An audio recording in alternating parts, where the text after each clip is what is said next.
Daiane Mello, da tribuna. Senhor presidente, senhores vereadores, pessoal que nos assiste através da TV Câmara e das redes sociais, eu vou continuar um pouquinho no tema, porque eu acredito que é inadmissível isso acontecer. E essa moção proposta pela vereadora Rose, eu acho que em vez de ser em apoio ao SAMAI, tem que ser em repúdio ao governo do Estado. Em repúdio a uma decisão do governo do Estado, do governador Eduardo Leite e do Gabriel, de colocarem isso em pauta. Eu acho que precisa ser dado o recado aqui por essa Casa Legislativa. Uma moção totalmente de repúdio a isso. Afinal, o SAMAI é público e o SAMAI é nosso. E se não fosse o SAMAI, agora a gente não teria a possibilidade de resolver diversos tipos de alagamentos que acontecem na nossa cidade. Está lá no pacote de obras, diversas obras muito importantes. Eu saliento a questão da canalização do Tega, mas a gente tem a rua lá no Reolon, a gente tem a Caetano Melo Filho, a gente tem diversas obras a Jaco Musatti, que vão acontecer por causa do pacote de obras, que foi o recurso do SAMAI destinado à prefeitura. E a comunidade, por mais que tenha alguns problemas pontuais, quando a gente precisa, a gente tem a quem recorrer. A gente tem a quem pediu o auxílio, a quem pediu o apoio e vende imediatamente. E não acontece isso com a Corsã em várias das nossas cidades. Então a gente tem que pegar os exemplos que acontecem ao redor para que a gente traga para a nossa cidade e não deixe que isso aconteça. Seu parte, vereador Libar. Eu queria saber, vereadora Daiane Mello, como votou o deputado Neril Carteiro quando do início das privatizações? Quero saber como é que ele votou. Porque abriram a porteira com o voto dele. E daí as pessoas, e eu e a senhora conversamos muito sobre isso, vivem de acordo para cá e para lá, bota alguém aqui, bota alguém acolá, faz um negócio aqui, e daí na hora de votar, votam contra o povo sempre. E esse é um senhor que não perde uma oportunidade de votar contra o povo na Assembleia Legislativa, que vai ter que explicar que é ele. Se a gente pode convocar a autoridade pública, eu estou com vontade de convocar ele para ele explicar devagarinho as coisas e por que ele fez essa tragédia. Hoje todo mundo aqui com a faca no pescoço por causa de um ser que se vendia como bom, mas tenho certeza que com a reestruturação do Correio a gente vai garantir uma boa vaga para ele a partir do ano que vem. Obrigada, vereador Libardi. Seu parte, vereador Fiuza. Obrigado, vereadora Daiane. Parabéns pelo tema. Também parabenizar o vereador João por ser um defensor do SAMAI, como todos nós. E sugiro também, vereadora Daiane, e também ao vereador João, da gente reunir as assinaturas necessárias para o quanto antes a gente já implementar essa frente em defesa do SAMAI. Porque nós não podemos admitir com que questões como essa sejam tratadas da forma que está sendo tratada. Muito obrigado. Obrigado, vereador Fiuza.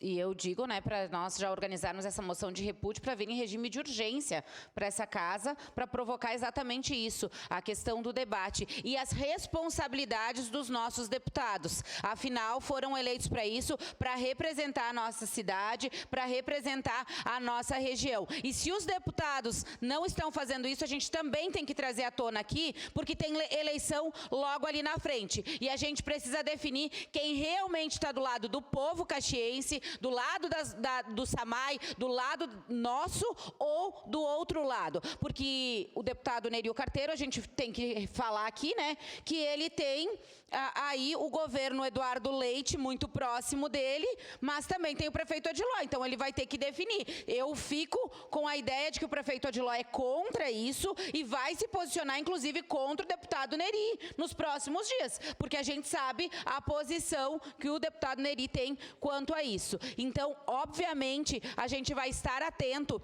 a essa discussão. Quero fazer parte da frente parlamentar. Acredito que a gente tem que promover a questão da moção de repúdio imediatamente ao governador Eduardo Leite, ao Gabriel, para mostrar a nossa posição como segunda maior cidade do nosso estado, nos posicionarmos como Caxias do Sul realmente tem que ser e mostrar para o governo do estado que não é assim, que eles não podem vir aqui e comandar tudo aqui sem a nossa, pelo menos a nossa voz discutindo sobre isso.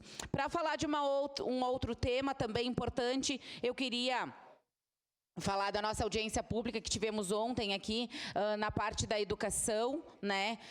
A gente fica um pouco decepcionado, né? A gente gostaria de uma maior efetividade da Secretaria de Educação quanto a isso. A secretária Marta nos disse que vai olhar os casos pontualmente, mas, vereador Fantinel, eu não queria que olhasse os casos pontualmente. Eu queria que a gente tivesse inclusão, por exemplo, para todos os alunos, não somente para quem for pedir agora a reavaliação da questão do monitor. Eu queria que não fosse olhado pontualmente aquela pessoa que mora lá em Santa Bárbara, mas que o transporte coletivo fosse ofertado para toda aquela comunidade de Santa Bárbara. Afinal, o trajeto é penoso para as crianças irem até a escola. Então, quando a secretária de Educação traz a questão de falar pontualmente, de resolver pontualmente os problemas, me deixa muito preocupada com essa situação. E ontem, claro, o tempo não estava bom, mas a gente teve uma adesão pouca da nossa comunidade, eu acredito até mesmo porque já está cansada de vir tantas vezes, lutar por tantos problemas e as coisas não serem resolvidas. Conversei com diversas mães atípicas nos últimos dias e a preocupação delas é a escola não ter a questão da monitoria. E muitos pais e mães estão me pedindo qual a possibilidade da Secretaria de Educação dar uma autorização para eles manterem os filhos em casa. Então, isso é muito preocupante, porque a gente está falando de crianças e adolescentes fora da escola por não terem realmente a inclusão. E como eu falei ontem, aqui na audiência pública, a inclusão não é só para aquele aluno atípico que tem alguma deficiência. Não está havendo inclusão dos professores e não está havendo inclusão dos outros 25 e 30 alunos. Não está acontecendo. A gente está fantasiando na nossa cidade que existe inclusão, mas na realidade ela não existe. Então, só reverberar a questão da nossa audiência pública.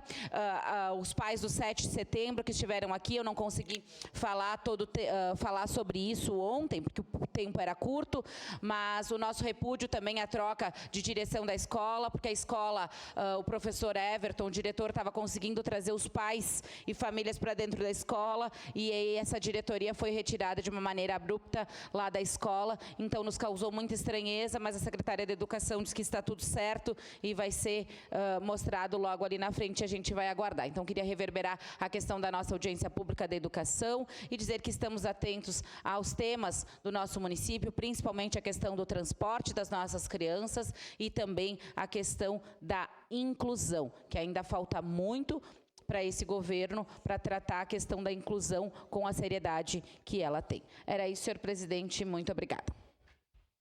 Obrigado, vereadora. Encerrado o grande